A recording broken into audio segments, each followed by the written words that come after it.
복 있는 사람은 악인들의 꾀를 따르지 아니하며 죄인들의 길에 서지 아니하며 오만한 자들의 자리에 앉지 아니하고 오직 여호와의 율법을 즐거워하여 그의 율법을 주야로 묵상하는도다. 그는 시냇가에 심은 나무가 철을 따라 열매를 맺으며 그 잎사귀가 마르지 아니함 같으니 그가 하는 모든 일이 다 형통하리로다. 악인들은 그렇지 아니하며 오직 바람에 나는 겨와 같도다. 그러므로 악인들은 심판을 견디지 못하며 죄인들이 의인들의 모임에 들지 못하리로다. 무릇 의인들의 길은 여호와께서 인정하시나 악인들의 길은 망하리로다. 여러분 반갑습니다. 오늘도 큐티로 여는 기막힌 하루입니다. 본문 말씀 시편 1편 1절부터 6절의 말씀입니다. 자, 오늘부터 이제 우리가 시편을 새롭게 시작하게 되었습니다. 그런데 오늘 이 시편 1편은 그 시작부터 우리의 눈을 번쩍 뜨게 합니다. 왜냐하면 오늘 이 시편 1편의 주제가 복받는 비결이기 때문입니다. 자, 다들 그렇죠. 어떤 나라든 어떤 민족이든 이 복을 싫어하는 사람들은 없습니다. 그러나 특별히 우리 민족이야말로 복을 얼마나 좋아하는 민족인지 모릅니다. 그래서 이 복이라는 글자를 할 수 있는 모든 곳에 새겨 넣습니다. 이불에도 복, 숟가락에도 복, 대문에도 복. 정말 우리 민족은 복복복을 외치며 살아가는 민족입니다. 자, 그렇기 때문에 오늘 우리는 이 시편 1편에 정말 주목해야 합니다. 그러면 시편 1편이 우리들에게 가르쳐주는 복 있는 사람, 또 복 받는 사람은 어떤 사람이라고 말하고 있습니까? 자, 먼저 1절에 보니 복 있는 사람은 악과 죄로부터 떠나야만 한다고 말합니다. 악인들의 꾀를 따르지 않고 죄인들의 길에 서지 않고 오만한 자들의 자리에 앉지 않는 사람이 되어야 복받게 된다고 말합니다. 자, 그러면 어떻게 우리가 악과 죄로부터 떠날 수 있을까요? 자, 그 비결은 2절에 나와 있습니다. 그런데 2절의 맨 앞에 보면 오직이라는 단어가 나옵니다. 이 오직의 말의 의미가 무엇입니까? 그것은 한 가지, 유일무이한 이런 의미죠. 다시 말하면 우리가 악과 죄를 떠나는 방법은 오직 한 가지 방법, 한 가지 길밖에는 없다는 것입니다. 그것이 무엇입니까? 오늘 말씀해 보니까 여호와의 율법을 즐거워하는 것이라고 합니다. 그뿐만 아니라 그 율법을 주야로 묵상해야 한다는 것입니다. 여러분, 여호와의 율법이 무엇이죠? 하나님의 말씀, 성경입니다. 그런데 이 성경 말씀 자체도 중요하지만 더 중요한 것은 무엇인가? 그 말씀을 즐겁게 주야로 묵상해야 비로소 복이 있게 된다는 것입니다. 다시 말하면 성경을 마치 부적처럼 그저 지니고 있는 것이 중요한 것이 아니라 그 말씀을 펴고 그 말씀에 있는 그 내용을 묵상해야 그때부터 복이 임한다는 것입니다. 여러분, 그런데 그 말씀을 주야로 묵상하는 이 행위가 무엇입니까? 그게 바로 큐티입니다. 결국 큐티는 복받기 위하는 일입니다. 큐티야말로 오직 복받는 길입니다. 여러분, 왜 큐티가 복받는 길입니까? 아까 복 있는 사람은 악과 죄를 떠난 사람이라고 했죠. 그런데 이 큐티의 본질은 말씀으로 내 죄를 보는 것입니다. 이렇게 내 죄를 보는 큐티를 할 때 비로소 우리는 말씀으로 나도 몰랐던 내 죄가 깨달아지기 시작합니다. 그리고 그 깨달은 죄에 대해 우리가 회개를 이룰 때 비로소 우리는 악인들의 꾀를 따르지 않고 죄인의 길에 서지 아니하며 오만한 자들의 자리에 앉지 않는 복 있는 사람이 됩니다. 여러분, 이렇게 주야로 큐티하는 사람이 어떤 복을 받는다고요? 3절에 보니 철을 따라 열매를 맺고 그가 하는 모든 일이 다 형통한다는 것입니다. 그렇습니다. 여러분, 악인들은 그 인생이 마르는 인생이 될 수밖에 없습니다. 고난이 오면요, 고난 때문에 악인들은 원망과 불평하다가 마르는 인생이 되고요. 형통하면 형통한 대로 악인들은 오만과 교만에 빠져서 또한 마르는 인생이 됩니다. 여러분 생각해 보십시오. 이 땅에서 아무리 잘 먹고 잘 산다 한들 그것 때문에 예수 떠나고 예수와 상관없는 인생 된다면 그것이야말로 형통한 인생이 아니라 먹통의 인생, 불통의 인생인 것입니다. 그러나 말씀에 뿌리 내린 인생은 어떤 상황에서도 그것이 고난의 상황이든 또한 그것이 잘 나가는 상황이든 어느 상황에서도 말씀으로 내 죄를 보고 회개하기에 그가 하는 모든 일에 거룩과 구원의 열매를 맺는 진정한 형통의 열매를 맺게 됩니다. 자, 질문해 봅니다. 악과 죄와 오만의 자리에 있어서 이 땅에서 잘 먹고 잘 사는 것이 복 있는 인생이라고 착각하고 있지 않습니까? 진짜 복 있는 인생은 말씀으로 내 죄를 보고 거룩과 구원의 열매를 맺는 것임을 깨닫고 있습니까? 자, 다음으로 4절에 보니 악인은 바람에 나는 겨와 같다고 합니다. 자, 앞선 절에서 복 있는 사람은 열매가 있다고 했습니다.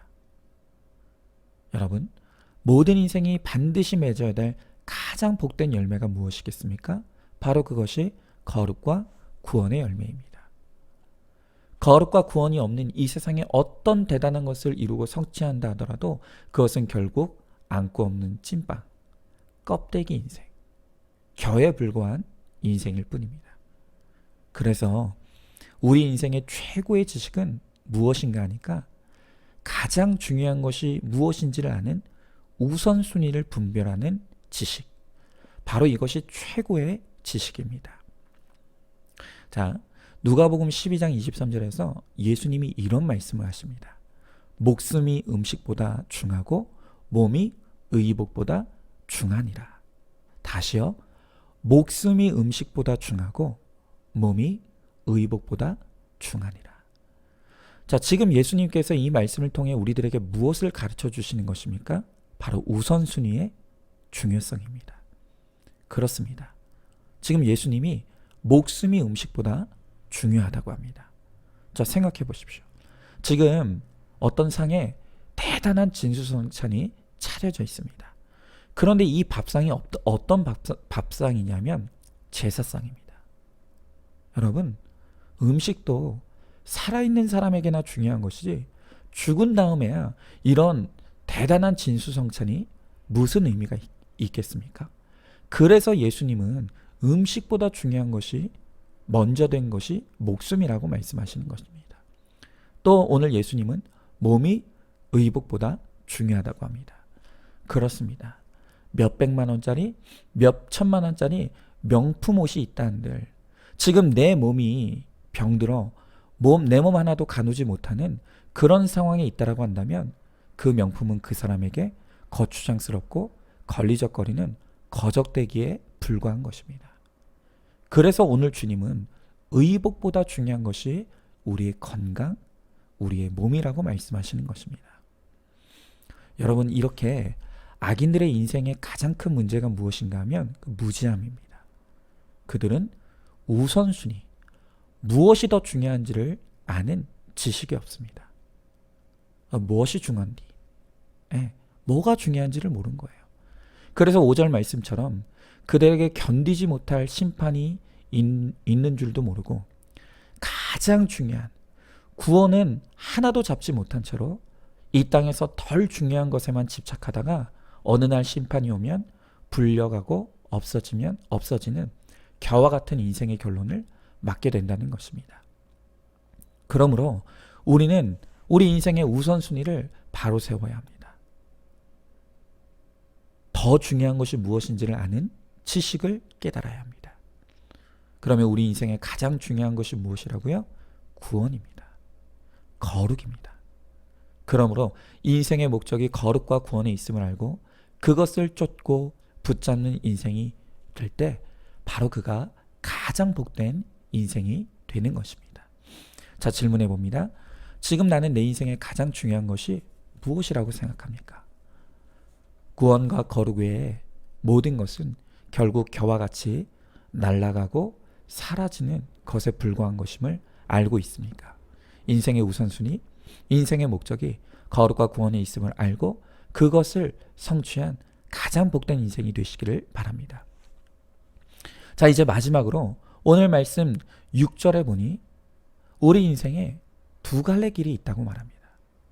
그런데 그 두 갈래 길 중에 어떤 길을 선택하여 들어서고 가느냐에 따라 그 인생의 결론이 흥할 수도 있고 망할 수도 있는 둘 중에 하나가 된다고 말씀하십니다. 여러분, 중요한 것은 우리의 영적 운명을 가르는 길에는 회색 지대가 존재하지 않습니다. 이도 저도 아닌 비무장지대, 중간지대는 없다는 말입니다. 결국 우리 모든 인생은 이 두 갈래 길에서 반드시 한 가지 길을 선택해야 합니다. 나는 다 붙잡겠다. 나는 두 길을 다 가겠다고 하다가 결국 가랑이가 찢어져 철저히 망할 뿐입니다. 그러면 그 두 갈래 길은 어떤 길이라고 합니까? 하나는 의인의 길이고 하나는 악인의 길입니다. 의인의 길은 거룩을 쫓는 길이고 악인의 길은 행복을 쫓는 길입니다. 자, 여러분, 사람들은 각자 자신이 쫓는 것을 위해 반드시 희생시켜야 하는 것이 있습니다. 행복을 쫓는 사람들은 나의 행복을 위해 결국 예수를 희생시키게 되어 있습니다. 의의를 희생시키게 되어 있습니다. 여러분, 가룟 유다를 보십시오. 그야말로 정말 행복을 쫓는 인생의 대표적인 인물이었습니다. 그가 자신의 행복을 철저히 쫓는 사람이었기 때문에 그가 희생시킨 것이 무엇입니까? 그는 자신의 행복을 위해 예수를 팔았습니다. 신앙 양심도 팔았습니다. 의로움도 팔았습니다. 그런데 그렇게 다 팔아서 행복을 쫓다가 결국 그의 인생의 결론으로 맞이한 것이 무엇입니까? 자살로 망하고 지옥에 떨어진 것이었습니다. 그러나 반대로 거룩을 쫓는 인생, 또 구원을 쫓는 인생에는 반드시 또한 희생시켜야 되는 것이 있다는 것입니다. 거룩과 구원을 쫓는 인생이 되기 위해서는 죄를 버려야 합니다. 또한 때로는 나를 희생해야 합니다. 또한 잠시의 행복도 포기해야 합니다. 그래서 바울은 거룩과 구원을 쫓기 위해 자신이 이 땅의 모든 것을 배설물로 여긴다고 그렇게 고백했죠. 그러나 바울이 거룩과 구원을 쫓아 갔을 때 그는 천국을 소유했을 뿐만이 아니라 죽은 다음에도 능력 있게 쓰임받는 영광스러운 인생을 사는 것을 우리가 보는 것입니다. 여러분, 우리 인생의 목적은 행복이 아니라 거룩입니다. 그런데 거룩을 쫓는다는 것은 행복을 포기하는 것이 아니라 진짜 행복을 얻는 참된 길이라는 것입니다. 그러므로 우리는 오직 인생의 목적을 거룩과 구원에만 두고 이 길을 걸어가므로 이 길 끝에 나를 인정하시고 나를 축복하시는 하나님의 참된 복을 누리는 저와 여러분 우리 모두가 되시기를 바랍니다. 자, 질문해 봅니다. 나는 지금 무엇을 쫓는 삶을 살아가고 있습니까? 그저 입으로만 거룩과 구원을 외칠 뿐 온통 내 마음과 생각은 돈과 부동산과 잘 먹고 잘 사는 것에만 몰두해 있지는 않습니까? 나는 거룩과 구원을 이루기 위해 구체적으로 무엇을 포기하고 희생했습니까? 거룩을 쫓는 삶이야말로 진정한 행복을 얻는 길임을 확신하고 거룩을 이루는 것에 모든 것을 거는 진짜 행복한 인생이 되시기를 바랍니다. 자, 오늘도 10월 23일 복석상자입니다. 나는 성부, 성자, 성령이 총동원되어 택한 사람입니다. 나는 성부가 택하시고 성령이 도와주시는 신분입니다. 성자 예수님께서 나를 위해 죽어주심으로 생명보다 귀한 사랑을 받는 신분입니다. 그렇게 엄청난 신분이기 때문에 대단한 고난 가운데 있어도 고단한 나그네 길에 있어도 은혜와 평강이 더욱 많을지어다 라는 인사를 할 수 있고 받을 수 있습니다. 아멘. 오늘도 큐티로 기막힌 하루를 살아내는 하늘가족 공동체 우리 모든 성도님 되시기를 주님의 이름으로 축복합니다.